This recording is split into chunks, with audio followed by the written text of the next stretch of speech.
my next speaker, Walt Mossberg, to me, epitomizes what happens when worlds collide. And that's what goes on at CES, when the education community can see what's happening in the technology community firsthand, see the trends, and then have Walt come and dispel them all for you.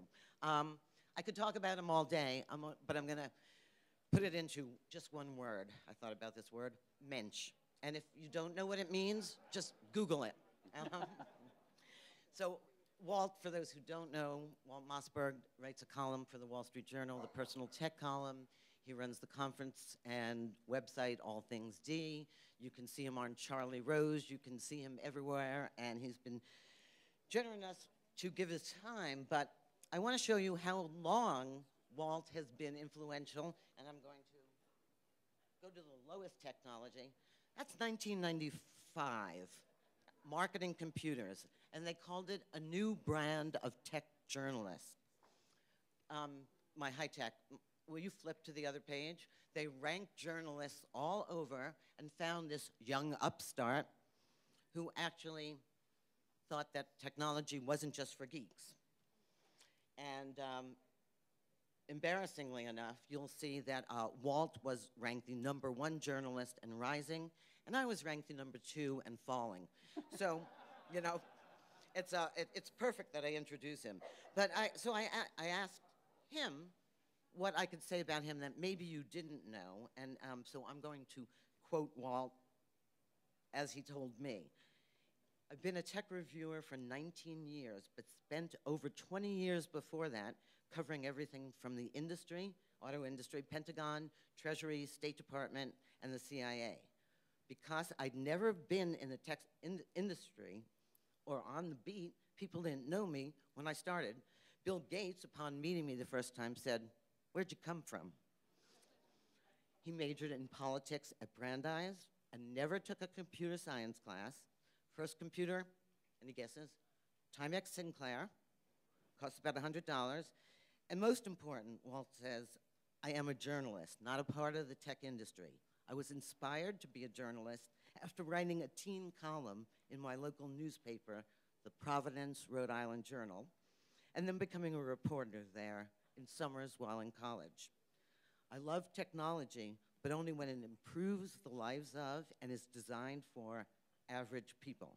I'm unimpressed by products that are built for geeks by geeks. I feel like I'm giving the Gettysburg Address. Without any further ado, I will introduce my good friend and a very smart man, Walt Mossberg, to tell you what's going on in both worlds.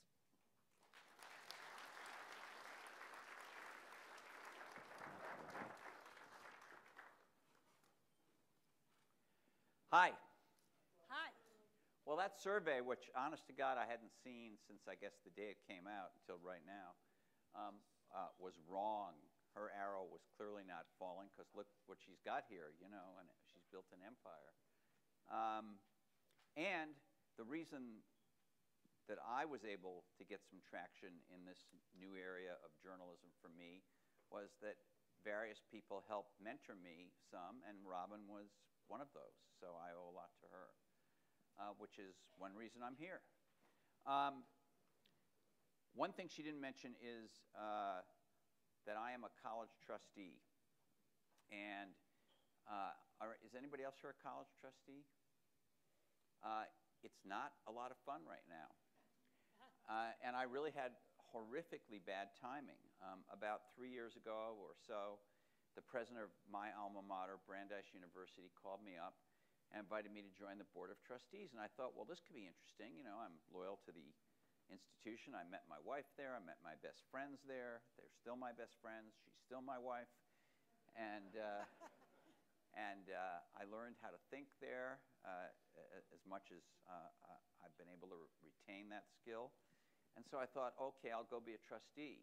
And it'll be great. I'll go to receptions, and I'll be able to, you know, approve new buildings, and it'll be a fabulous thing. And, of course, I got right to the job the minute the world fell apart in the economy. And so I've been voting on things like, you know, suspending the retirement fund contributions for a year versus do we lay off 35 staff members, this kind of stuff. But one thing I'm very proud of is that we have actually upped the drive for financial aid, and so have the administrators of many universities, and told people we don't want buildings anymore. All what we want are scholarships, because in the economy that we're in now, and I don't care whether it's officially called a recession or not, it's still pretty bad. It's important that people be able to afford higher education. And every time I go to one of these board meetings, which sometimes drive me crazy, just because I'm not fond of big meetings and bureaucracies, I think, well, the reason I'm here is to try to make sure that kids can still come to a great college and get an education that's intimate and interesting and worthwhile. But I am not an education expert, and those of you who work at colleges know that you would not consider your trustees education experts. I would hope you don't, and I fall into that category.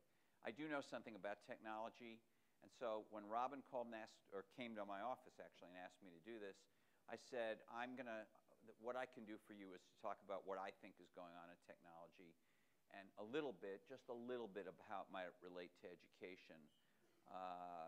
I'm not, in the weeds on all the problems that you guys go through, except we're all under a lot of budget pressure. So on television earlier today, I said that the CES show this year should be renamed the TES show, the Tablet Exhibition Show. And I also said that it's ironic that what we have here, and this has been true the last 5 or 6 years at CES, is an enormous industry chasing a company that declines to attend and declines to exhibit. And that's what the TES is this year. How many people here own an iPad? Yeah.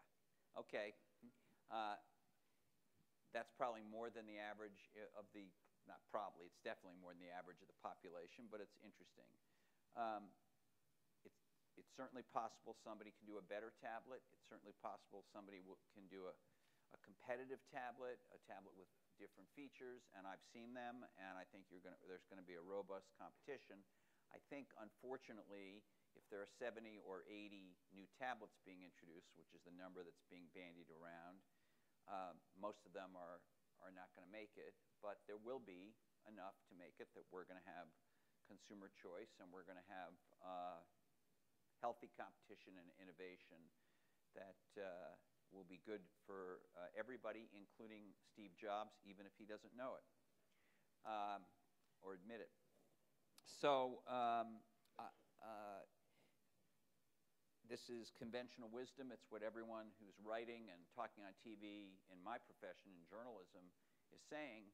But probably the most significant thing that happened in technology last year is this idea of a multi-touch tablet computer. There have been tablets, some of you know, for many years.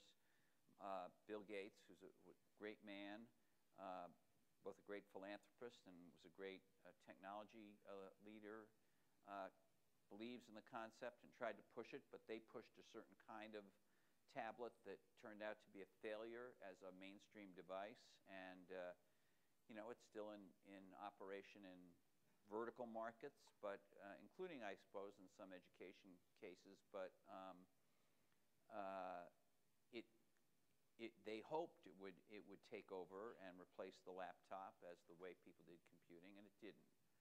This new era of tablets, started by the iPad with real multi-touch and gesture and an app ecosystem and a hardware ecosystem, I think does have a serious chance of completely changing what we think of as portable computing and portable digital devices, and actually challenging, really being the first non-pocketable device, the first full-size device that really challenges the mouse graphical user interface, which was invented in the late